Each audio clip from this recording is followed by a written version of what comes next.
SBI के saving account में auto sweep का फैसिलिटी आपको फायदा देगा या फिर नुकसान, यही समझेंगे आज के इस वीडियो में। और मैं आपको वचन देता हूं दोस्तों, अगर इस वीडियो को आप पूरा सही से देखते हो तो ऑटो स्विप समझने के लिए आपको कोई भी और वीडियो देखने की जरूरत नहीं पड़ेगी, क्योंकि मैं इस वीडियो में आपको step by step with example सारी चीजें समझाने वाला हूं।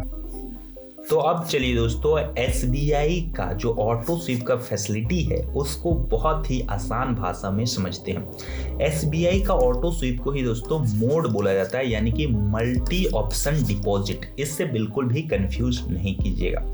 इस वीडियो में मैं आपको ऑटो स्विप को इतने आसान भाषा में समझाने वाला हूं कि आपको जो है, अगर आप इसको सो के भी देखोगे तो भी आपको समझ में आ जाएगा, समझे। तो यहाँ पे आप देख सकते हो एसबीआई का जो सेविंग अकाउंट है उसमें आपका जो एसबीआई अभी इंटरेस्ट रेट दे रहा है वो 2.5% का दे रहा है, यानी कि 2.5% का इंटरेस्ट दे रहा है। वहीं जो यहाँ पे ऑटो स्विप ऑन करने के बाद आपको पोटेंशियली 5 से 7% का इंटरेस्ट मिल सकता है। अब ज़्यादातर जो ऑटो स्विप के बारे में आप जानते होंगे वो जानते भी यही होंगे कि जो आपका नॉर्मल सेविंग अकाउंट है उसमें एफडी वाला इंटरेस्ट मिलना स्टार्ट हो जाता है। लेकिन ये बात पूरी तरह से सच नहीं है, क्योंकि देखिए बहुत सारे लोगों को, मुझे कमेंट भी मल्टीपल लोगों को आ रहे हैं जिनका यहाँ पे बहुत सारा लॉस देखने को मिल रहा है और वो अपना ऑटो स्विप का फैसिलिटी को ऑफ करने के लिए परेशान है दोस्तों, ठीक है। तो अब समझिए उन लोगों को भी ये वीडियो देखना चाहिए, क्योंकि इस वीडियो में ना केवल आप ऑटो स्विप को अच्छे से समझोगे बल्कि कुछ गलतियां हैं उसको अवॉइड करोगे, जिससे आपका काफ़ी पैसा नुकसान होने से बच जाएगा दोस्तों। तो देखिए, जो ऑटो स्विप का फैसिलिटी है उसको अब अच्छे से समझिए कि काम कैसे करता है। तो एसबीआई में ऑटो स्विप इनेबल करने के लिए सबसे पहले आपको एक थ्रेशहोल्ड लिमिट सेट करना होता है दोस्तों।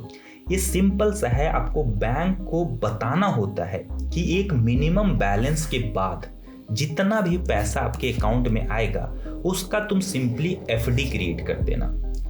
अभी जो थ्रेशहोल्ड लिमिट चल रहा है एसबीआई का वो 50,000 रुपये का चल रहा है, मतलब कि कम से कम आपको 50,000 रुपये अकाउंट में होने चाहिए एक ऑटो स्विप का फैसिलिटी या मोड फैसिलिटी को इनेबल करने के लिए। समझ गए बात। बाकी आप ऊपर कितना भी थ्रेशहोल्ड लिमिट रख सकते हो, लेकिन मिनिमम 50,000 आपको रखना होगा, ठीक है। अब समझिए, अब आपको लग रहा होगा कि ठीक है, यहाँ पे सवाल तो ये भी आ जाता है कि एफडी 50,000 के ऊपर मान लीजिए 100 रुपये आ गया तो क्या 100 रुपये का भी एफडी बन जाएगा? नहीं दोस्तों, एफडी जितने भी क्रिएट होंगे वो मल्टीपल्स ऑफ 1000 या मल्टीपल ऑफ 5000 में क्रिएट होंगे। क्या मतलब हुआ इस बात का?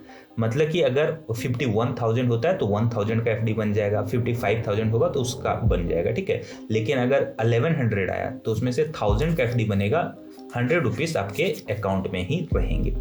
अब इसके वजह से एकदम समझने वाली बात है ये कि मल्टीपल एफडीज आपके बैंक में बन जाएंगे, बहुत सारे एफडीज बनते रहेंगे, हमेशा ऑटोमेटिकली एफडीज आपका क्रिएट होता रहेगा। 1000 का, 2000 का, 5000 का, इस तरह का एफडीज आपका क्रिएट होता रहेगा, या मल्टीपल्स ऑफ 1000 में होगा या मल्टीपल्स ऑफ 5000 में होगा, ठीक है। अब ये जितना भी ऑटो एफडीज बना है, अब इस पे क्या होगा, क्योंकि यहाँ पे एफडी बन गया है तो इस पे आप एफडी वाला इंटरेस्ट रेट आपको मिलना स्टार्ट हो जाएगा। अब यहाँ तक तो सब चंगा सी, लेकिन जो असली दिक्कत, जो परेशानी है दोस्तों, वो आता है लिक्विडिटी में। क्या मतलब हुआ इस बात का? देखिए, हम सब ने सुना है कि जो ऑटो स्विप ऑन करने का जो मेन फायदा है वो ये है, पहला तो है कि आपको एफडी वाला रिटर्न्स, लेकिन सेविंग वाला आपको लिक्विडिटी भी मिल जाता है, ठीक है। एफडी वाला रिटर्न, सेविंग वाला लिक्विडिटी, मतलब कि कभी भी आप अपने पैसे को निकाल सकते हो। लेकिन ये ही पे आपका जो है नुकसान होता है दोस्तों। एग्जाम्पल से समझिए इस बात को। मान लीजिए आप थोड़ा थोड़ा करके अपने अकाउंट में 1 लाख रुपया डाला, ठीक है। 1 लाख रुपए डाला। अभी इस 1 लाख में से 50,000 तो आपका थ्रेशहोल्ड लिमिट का आपके बैंक में ही रहेगा, बचा हुआ 50,000 का मल्टीपल एफडीज यहाँ पे बन जाएगा, ठीक है। अब देखिए, अब अगर आपको जो है सो 60,000 रुपये की जरूरत पड़ जाती है, ठीक है। तो 60,000 का जरूरत पड़ जाता है और आप विड्रॉ करते हो पैसे। तो जैसे ही विड्रॉल आप डालोगे तो इसमें से 60,000 में से जो 50,000 रुपये है वो तो आपका थ्रेशोल्ड लिमिट से निकल जाएगा, लेकिन इस 10,000, ये जो 10,000 रुपये है इसको निकालने के लिए रिवर्स स्वीप काम करेगा। रिवर्स स्वीप का मतलब है कि इन एफडीज में कोई एफडी टूटेगा 10,000 के वैल्यू के बराबर और आपके अकाउंट में पैसे आ जाएंगे।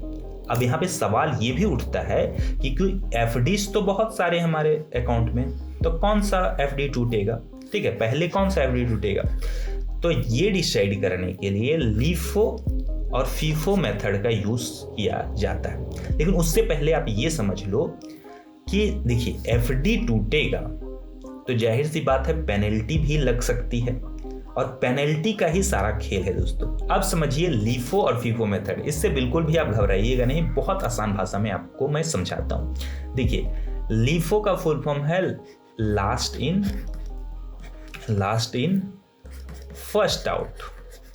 क्या मतलब हुआ इस बात का, जो सबसे लास्ट में, मतलब जो कि सबसे नया एफडी क्रिएट हुआ होगा आपका, जो सबसे नया एफडी क्रिएट हुआ होगा आपका, वही सबसे पहले टूटेगा, ठीक है। तो नया एफडी पहले टूट जाएगा, मतलब नया एफडी टूट जाएगा, बस आसान भाषा में समझो, नया एफडी टूट जाएगा। अब फीफो मतलब first in first out, first in first out. इसका मतलब क्या हुआ, जो फर्स्ट इन हुआ था, जो सबसे पहला एफडी बना था, वो सबसे पहले टूटेगा, यानी कि इसमें पुराना एफडी टूटेगा, पुराना एफडी। अब यही लीफो और फीफो को चूज करने में बहुत सारे लोग मिस्टेक कर देते हैं या चूज ही नहीं करते। जब चूज नहीं करोगे तो बैंक अपना फायदा के हिसाब से चूज करेगा, और वो हो सकता है आपके लिए फायदेमंद नहीं होगा, और ज्यादातर केसेस में नहीं होता है, क्योंकि बैंक जो हमेशा लीफो को डिफॉल्ट चूज कर लेता है, ठीक है। और बेनिफिशियल आपके लिए क्या है वो अभी मैं आपको समझाता हूँ। देखिए यहाँ पे जो ऑटो स्वीप फैसिलिटी है, मैंने ऑलरेडी आपको बताया है, कुछ मिस्टेक्स करने के बाद या कुछ लोगों के लिए सेविंग से भी कम इंटरेस्ट देता है। अब किनके लिए ये आपको समझ में आएगा तब जब आप एसबीआई का जो है अच्छे से यहाँ पे एफडी का सिस्टम समझोगे। तो देखिए ऑटो स्वीप में जो ऑटोमेटिक आपका लॉक इन पीरियड रहता है, ऑटो एफडीज का, जो ऑटो स्वीप में जो एफडीज बनता है उसका 1 साल का लॉक रहता है, ठीक है, उसमें लॉक इन रहता है। लेकिन इसका मतलब ये नहीं है कि आपका पैसा पहले निकलेगा नहीं, निकल जाएगा, लेकिन उसमें पेनल्टीज लग जाते हैं, ठीक है, पेनल्टीज लगते हैं, और यही सारा पेनल्टी का ही खेल है जो आपको नुकसान देता है। अब समझिए पहला सबसे जरूरी चीज तो ये है कि अगर 7 दिन के पहले ही आपका एफडी टूट जाता है तो उस पर कोई इंटरेस्ट ही नहीं मिलेगा आपको, 0% इंटरेस्ट। वही यही पैसा अगर आपके बैंक में ही रहता और सेविंग अकाउंट में रहता तो कम से कम 2.5% तो मिलता सेविंग इंटरेस्ट, लेकिन क्योंकि एफडी में था तो इस 7 दिन के पहले टूटेगा तो नहीं मिलेगा, कुछ भी नहीं मिलेगा, ठीक है। वहीं 7 से 45 दिन में टूटेगा तो मात्र 3% का आपको यहाँ पे इंटरेस्ट मिलेगा, ठीक है। अब देखिए 7 से 45 दिन में भी अगर टूटता है फिर भी आपको नुकसान होगा। कैसे नुकसान होगा, क्योंकि यहाँ पे आपको 0.5% का पेनल्टी भी देना पड़ेगा। 1% से आप कंफ्यूज नहीं होइए, 1% उनके लिए है जिनका एफडी का वैल्यू 5 लाख से ऊपर का है। लेकिन ऑटो स्वीप का फैसिलिटी में जो एफडीज है वो छोटा छोटा बनता है, तो मोस्ट केसेस में आपका जो पेनल्टी है वो 0.5% यानी कि 0.5% ही लगेगा, ठीक है। लेकिन यहाँ उसके बाद भी नुकसान कैसे होता है, अगर देखिए 7 दिन से 45 दिन के अंदर भी जो आपका एफडी बना था, ठीक है, और टूट जाता है वो, तो यहाँ पे देखिए इसका जो इंटरेस्ट रेट है 3% चल रहा है, 0.5% पेनल्टी यानी कि इफेक्टिव जो मिलेगा आपको 2.5% मिलेगा, यही 2.5% सेविंग का भी है। लेकिन ये जो 2.5% आपको मिला है ये एफडी का रिटर्न्स है, और एफडी का रिटर्न्स से इनकम कैलकुलेट होता है, ठीक है, और इनकम पे लगता है इनकम टैक्स। तो जो टैक्स का पैसा है वो यहाँ पे प्योरली नुकसान होगा।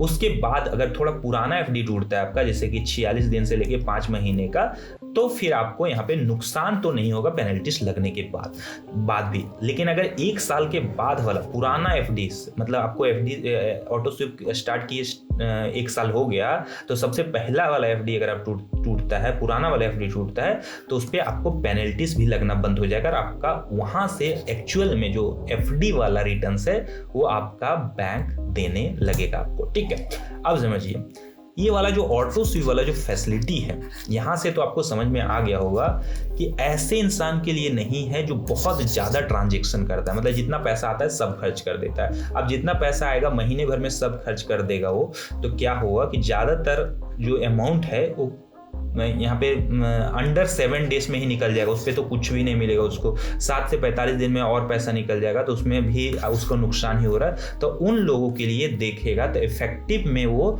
सेविंग से भी कम इंटरेस्ट बना रहा होगा। अब देखिए, बस ये 2-3 चीजें आप ध्यान में रख लोगे तो आपका ऑटो स्वीप बहुत अच्छा रिटर्न्स आपको देगा। पहला चीज है फीफो मेथड को चूज करना। फीफो क्या है? फर्स्ट इन फर्स्ट आउट, मतलब सबसे पुराना एफडी जो हुआ था वो सबसे पहले निकलेगा। अब इससे फायदा ये होगा कि पुराना जो एफडी है तो जाहिर सी बात है कि उसका जो मैच्योरिटी के वो आसपास होगा या मैच्योर कर चुका होगा। अगर 1-2 साल हो गया है आपका ऑटो स्वीप स्टार्ट किए हुए तो वो जब निकलेगा तो आपको नुकसान नहीं होगा। वहीं लीफो में जो सबसे नया एफडी है वो निकलेगा, सबसे नया एफडी निकलेगा तो वो मैच्योरिटी तो के आसपास भी नहीं होगा। ठीक है, क्योंकि अभी ही वो आया है। ठीक है, तो यहाँ पे आपको ये ध्यान देना है कि आप चूज कर सकते हो फीफो मेथड को, और फिर जो है ऑटो स्वीप इनेबल करने के बाद आपको जो है यहाँ पे 1 साल तक वेट करना है। ठीक है, 1 साल तक आपको काम चलाना है। केवल जो थ्रेशहोल्ड का बैलेंस है आपका, थ्रेशहोल्ड का जो 50,000 है, या आप इसी को ज़्यादा रख लो। ठीक है, इसी को 1 लाख कर दो अगर आपका ज़्यादा ट्रांजेक्शन होता है तो, लेकिन आपको थ्रेशहोल्ड में ही काम चलाना है। ठीक है,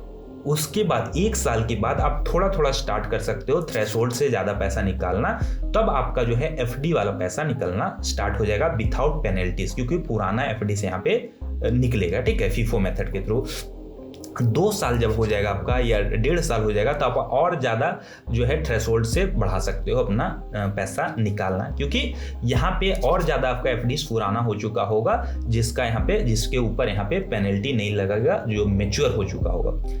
यहाँ पे अगर मेरा जो समझाने का तरीका आपको अच्छा लगा तो जरूर इस वीडियो को शेयर कीजिए, अपने सभी फ्रेंड्स और फैमिलीज के बीच में शेयर कीजिए जिनके पास SBI का अकाउंट है। ठीक, अब आप मुझे कमेंट करके ये बताओ कि क्या मैंने जो वचन आपको शुरुआत में दिया था उसको पूरा कर पाया या फिर नहीं, क्योंकि अगली वीडियो में मैं आपको बिल्कुल इसी तरह से समझाने वाला हूँ कि कैसे आप घर बैठे ऑनलाइन अपने सेविंग अकाउंट में ऑटो स्वीप का फैसिलिटी इनेबल कर सकते हो।